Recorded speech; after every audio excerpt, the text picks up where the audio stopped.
ശ്രീമദ് ദേവി ഭാഗവതം സപ്തമസ്കന്ധം 7வது ஸ்கந்தத்திலே அதா மங்களகரமாயிருக்கிற அஷ்டாவிம்சோ அத்தியாய 28வது அத்தியாயம். ஹரிச்சந்திர மகாராஜாவோடு கதையை நன்னா வர்ணிச்சு சொன்னதுக்கப்புறம் வியாச பகவான் ஜனமேஜயனுக்கு சதாட்சி தேவியோட மகிமையை வர்ணிக்கிறார். இந்த அத்தியாயத்தில் சிஷ்யன் கேட்குற கேள்விகளுக்கு ரொம்ப ரொம்ப சந்தோஷமாயிட்டாக்கும் ஜனமேஜய மகாராஜா கதைகளை வர்ணிக்கிறார். இந்த அத்தியாயத்தோடு ஆரம்பத்தில் ஜனமேஜய மகாராஜா பரீட்சித்தோடு புத்திரனான ஜனமேஜய மகாராஜா வியாச பகவான் கிட்ட இப்படி சொன்னார். அதனால இந்த அத்தியாயம் ஜனமேஜய உவாஜா அப்படின்னு ஆரம்பிக்கப்படுறது. 1வது ஸ்லோகம். விசித்திரம் இதம் ஆக்கியானம் ஹரிச்சந்திரஸ்ய கீர்த்திதம் சதாட்சி பாதபக்தஸ்ய ராஜர்ஷேஹே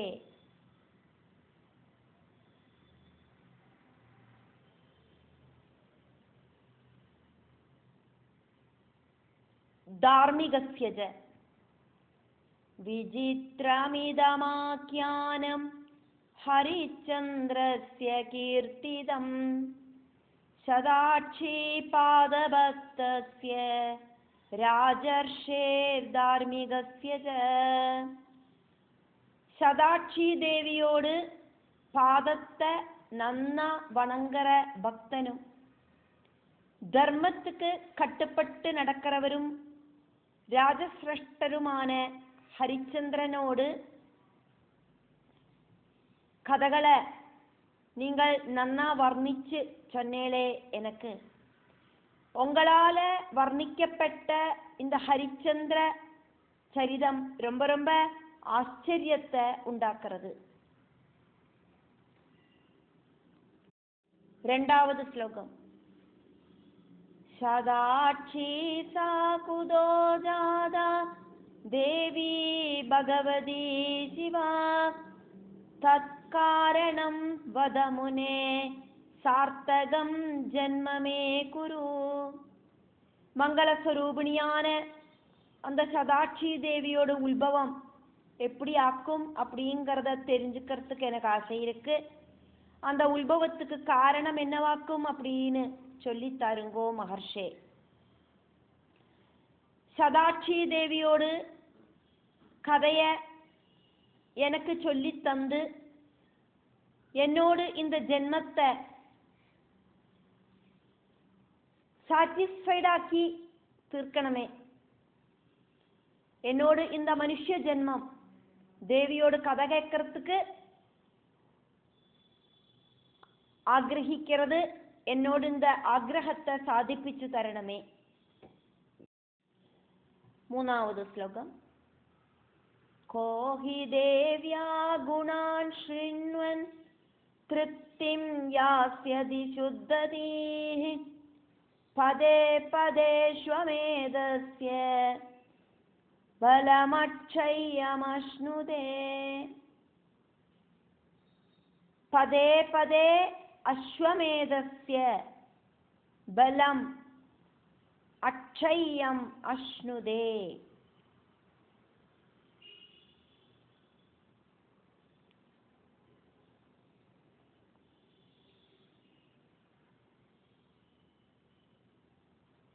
படிபடியாக அம்பாளோடு குணகதைகள் கேட்க கேட்க மனசு அப்படிங்கிறது தூய்மையாகுமே. அப்படி மனசு தூய்மையாயி தீரற ஆரிக்காக்கும் அம்பாளோடு குணகதைகள் கேட்டது போரும் அப்படின்னு தோணும். അമ്പാളോട് ഗുണകഥകളെ കേക്ക ഒരുപോതും അഴിയാതെ അശ്വമേധ യാഗത്തോട് ബലത്തെ அம்பாளோட குணகதைகள் கொடுக்கும். பக்தனுக்கு ரொம்ப ரொம்ப குணத்தை செய்யும் அம்பாளோட கதைகள். இப்படின்னு ஜனமேஜய மகாராஜா வியாச பகவான் கிட்ட சொல்றார். அதனால தேவியோட கதைகளை எனக்கு வர்ணிச்சு தாங்கோ. அதுக்கு வியாச பகவான் பதில் சொல்றார். வியாச உவாச்ச. 4வது ஸ்லோகம். शृणुराजन् प्रवक्ष्यामि सदाक्षी संभवं शुभं तवावाच्यं न मे किञ्चित् देवी भक्तस्य विद्यते.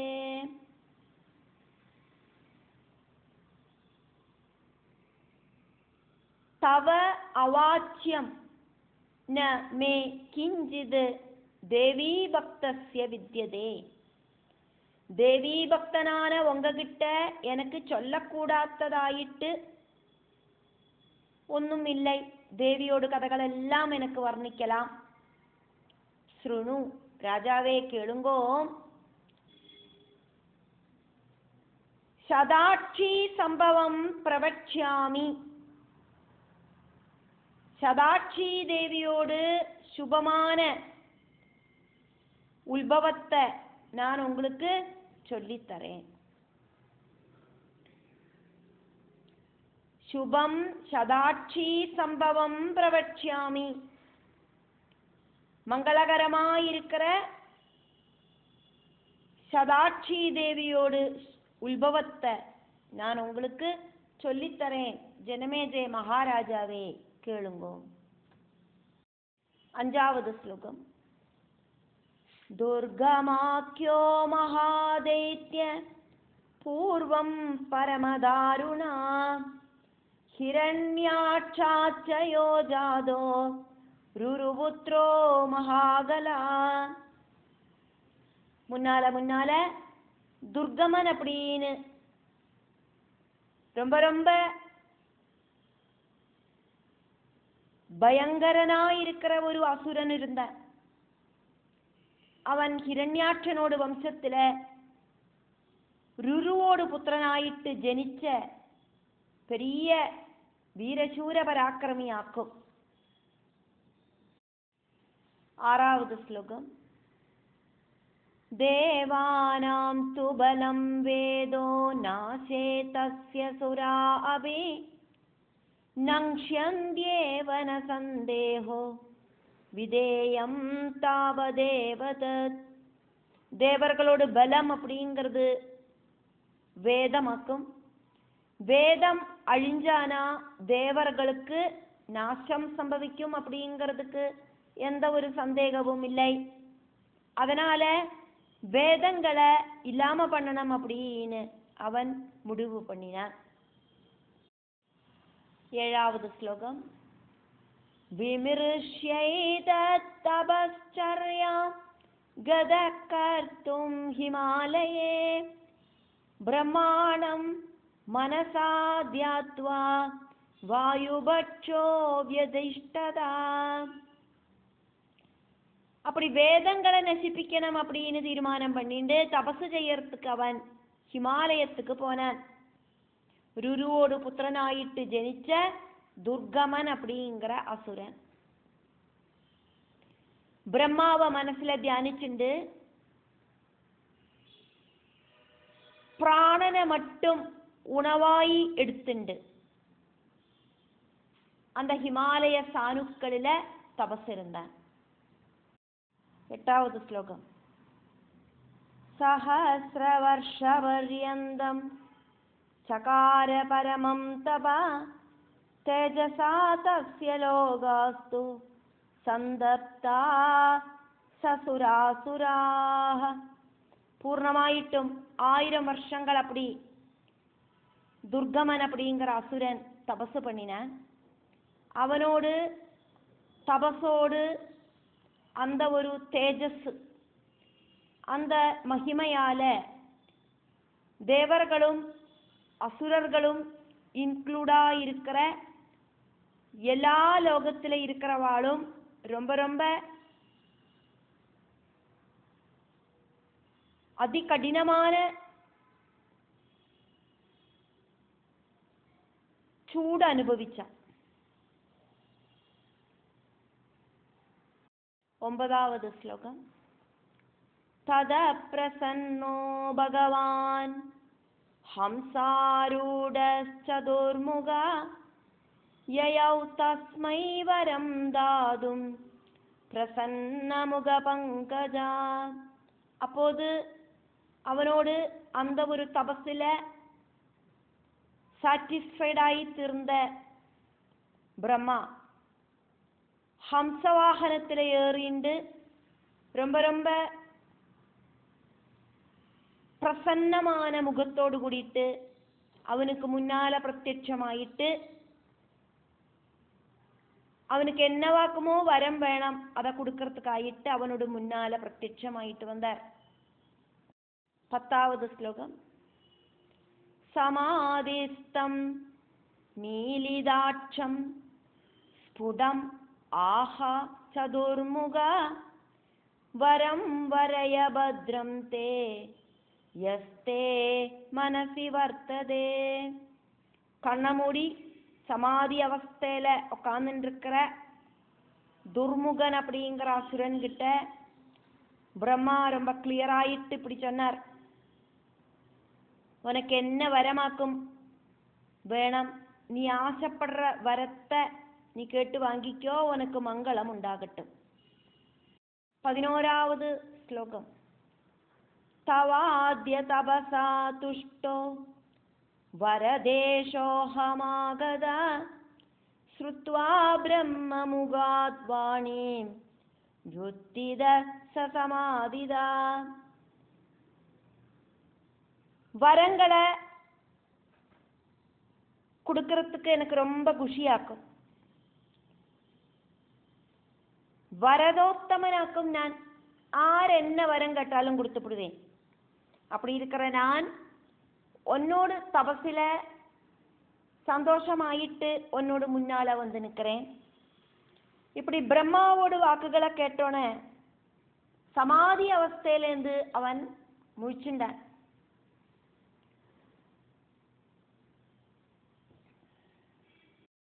12வது ശ്ലോകം. பூஜயித்வா வரம் வவ்ரே வேதான் தேஹி சுரேஸ்வரா த்ரிஷு லோகேஷு யே மந்த்ரா பிராமணேஷு சுரேஷ்வவி. பிரம்மாவை நன்னா நமஸ்காரம் பண்ணினதுக்கு அப்புறம் ரெஸ்பெக்டோடு கூடிட்டு பிரம்மா கிட்ட வரத்தை கேட்டான். துர்கமன் அப்படிங்கிற ருருபுத்திரன் தேவர்களோடெல்லாம் ஈஸ்வரனாயிருக்கிற பிரம்மாவே, உங்ககிட்ட இருக்கிற வேதங்களை எனக்கு தாங்கோ. 3 லோகங்களிலும் இருக்கிற பிராமணர்களிலும் தேவர்களிலும் ஏதெல்லாம் மந்திரங்கள் இருக்கோ அதெல்லாம் எனக்கு கொடுங்கோ. 13வது ശ്ലോകം. வித்யந்தே தேது சாநித்யே மம சந்து மகேஸ்வரா பலம் ச தேஹி ஏன ஸ்யாத் தேவானாம் ச பராஜயா. பிராமணர்களிலும் தேவர்களிலும் எதெல்லாம் மந்திரங்களாக்குமோ இருக்கு, அதெல்லாமும் என்னோடு கண்ட்ரோலில் வரணும். மகேஸ்வரா அப்படின்னு கூப்பிட்டுண்டாக்கும் வரம் கேட்கிறான். தேவர்களை தோக்கடிக்கிறதுக்கான சக்தி எனக்கு வேணும், அதையும் கொடுங்கோ. 14வது ശ്ലോകം. ഇതി തസ്യ വചഃ ശ്രുത്വാ തദാ അസ്തു ഇതി വചഃ വദൻ ജഗാമ സത്യലോകം തു ചതുർവേദേശ്വരഃ പരഃ. ഇതി തസ്യ വചഃ ശ്രുത്വാ തദാ സ്ത്വിതി വചോ വദൻ ജഗാമ സത്യലോകം തു ചതുർവേദേശ്വര പരാ. அந்த அசுரன் கேட்ட வரங்கள் பிரம்மா கொடுத்துட்டார். சதுர்வேதங்களோடும் பரமேஸ்வரனான பிரம்மா நீ என்ன கேட்கறியோ அப்படியே சம்பவிக்கட்டும் அப்படின்னு சொல்லிட்டு சத்தியலோகத்துக்கு யாத்திரையானார். 15வது ஸ்லோகம். தத பிரபிருதி விப்ரைஸ்து விஸ்மிருதா வேதராசயா ஸ்நான சந்தியா நித்ய ஹோம ஸ்ராதயஜ்ஞ ஜபாதயா. அப்போது முதற்கு பிராமணாளுக்கு வேதங்கள் ஒண்ணுமே ஞாபகத்துக்கு வராம போயிடுத்து. குளியில்லை, சந்தியாவந்தனம் இல்லை, நித்திய ஹோமங்கள் இல்லை, சிராத்தம் செய்யறதில்லை, யஜ்ஞங்கள் பண்றதில்லை, ஜபங்கள் செய்யறதில்லை, ஒன்னும் செய்யறதில்லை ஆரும். இப்படி ஆயிடுத்து. 16வது ஸ்லோகம். விலுப்தாதரணி பிருஷ்டே हाहागारो महानभूत किमिदं किमिदं चेदि விப்ராவூஜு பரஸ்பரம். பூமியில எல்லா இடத்திலையும் ஹோமம் இல்லை, சந்தியாவந்தனம் இல்லை, சிராத்தம் இல்லை, யஜ்ஞம் இல்லை, ஜபம் இல்லை. கஷ்டம் கஷ்டம் அப்படிங்கிற சப்தம் மட்டும்தான் எல்லா இடத்திலையும் கேட்கறதுக்கு சாதிச்சுது. என்ன வாக்கும் இது, என்ன வாக்கும் இது இப்படின்னு பிராமணாலெல்லாம் பரஸ்பரம் கேட்டுண்டா. வேத பண்டிதர்களான அவளுக்கெல்லாம் வேதங்கள் மறந்து போயிடுத்தே. இப்படி வரத்துக்கு என்ன காரணம்? சந்தியாவந்தன மந்திரம் கோடி மறந்து போச்சே, பூஜைகள் பண்ணறதுக்கு தோண மாட்டேங்கிறதே, என்ன வாக்கும் இதுக்கு காரணம் அப்படின்னு எல்லாரும் பரஸ்பரம் அப்புறக்கும் இப்புறக்கும் கேட்டுண்டா. 17வது ஸ்லோகம். வேதாபாவாத் ததஸ்மாவி கர்த்தவ்யம் கிமத பரம் இதி பூமௌ மகானர்த்தே ஜாதே பரமதாருணே. வேதம் இல்லாததால നമ്മൾ ഇനി என்ன വാക്കും ചെയ്യണം? பிராமணர்களான നമ്മൾ വേദം പഠിച്ച് അടുത്ത വാൾക്ക് വേദത്തെ ചൊല്ലിക്കൊടുക്ക വേണ്ടിനവാളാക്കും. നമ്മളോട് സ്വധർമാനുഷ്ഠാനം ഇനി இல்லையே, നമ്മൾ என்ன பண்ணுவோம்? இப்படி பூமியில எல்லா இடத்திலையும் அதிகோரமான அத்தியாபத்து ஜாஸ்தி ஜாஸ்தி ஆயிட்டு வந்துட்டு இருக்கிற சமயத்துல 18வது ஸ்லோகம். நிர்ஜரா சஜரா ஜாதா ஹவிர்பாகாத்ய பாவதா ருரோத சததா தைத்யோ நகரீம் அமராவதீம். தேவர்களெல்லாம் ഹവിർഭാഗം கிடைக்காததால எந்த ஒரு വർക്കും பண்ண முடியாம ஸ்டாச்சு மாதிரி ஆயிட்டு இருந்தா. இந்த பிரபஞ்சத்தை பரிபாலனம் பண்றதுக்கு எல்லா தேவர்களுக்கும் டியூட்டி இருக்கு. அவளுக்கு அதுக்கொன்னும் திராணி இல்லாம போயிடுத்து. அதுக்குள்ள அசுரனான துர்கமன் அமராவதி நகரத்தை கையடக்கின. 19வது ஸ்லோகம். அசக்தாஸ்தேன தே யோத்தும் வஜ்ரதேஹாசுரேன ச பலாயனம் ததா கிருத்வா நிர்கதா நிர்ஜரா கொஜேத். வஜ்ரத்துக்கு ஈக்குவலா இருக்கிற சரீரம் இருக்கிற அந்த அசுரன் கிட்ட யுத்தம் செய்யறதுக்கு திராணி இல்லாம போன தேவர்கள் பல இடத்துக்கும் ஓடி போனா. 20வது ஸ்லோகம். நிலயம் கிரிதுர்கேஷு ரத்னசானுகுஹாசு ஜ संस्थिता परमां शक्तिं ധ്യായന്തസ്തേ പരാംബികാം. பர்வத குகைகளிலேயும் மேரு பர்வதத்தோடு தாழ்வரைகளிலேயும் இருக்கிற குகைகளிலேயும் எல்லாம் பராசக்தியான அந்த அதிபராசக்தியை தியானிச்சுண்டு அவளெல்லாம் மறைஞ்சு வாழ்ந்தா.